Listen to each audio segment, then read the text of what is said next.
વાવાઝોડાની આગાહી હોવા છતાં ભુજ શહેરમાં લાગેલા મોટા હોર્ડિંગ્સને હટાવવામાં આવ્યા નથી। વાવાઝોડાની આગાહી હોવા છતાં ભુજ શહેરમાં લગાવેલા મોટા હોર્ડિંગ્સને હટાવવામાં આવ્યા નથી। અહેવાલ બાય મા ન્યૂઝ પ્રતિનિધિ કરણ વાઘેલા, ભુજ।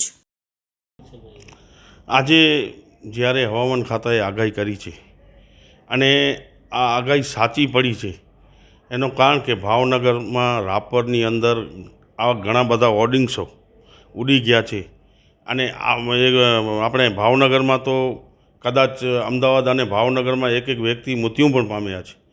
તો આવું આપણા કચ્છમાં અને ભુજમાં ન થાય તે માટે ખાસ કરીને જેટલા પણ હોર્ડિંગ્સ છે એ તાત્કાલિક ઉતારી લેવા જોઈએ।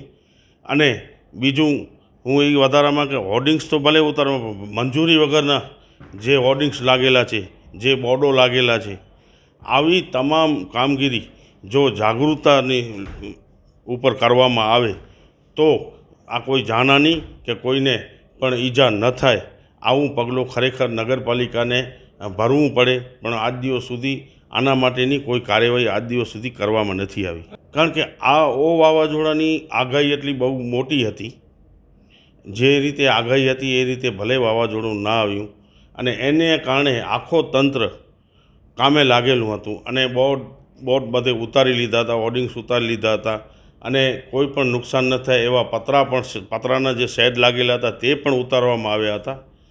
તો આ તેઓ અત્યારે આવે છે આવી વાતો છે અને કદાચ આવી જશે તો મોટી જાનહાનિ કે નુકસાની થાય એ પહેલાં ખરેખર જાગૃત થવું જરૂરી છે।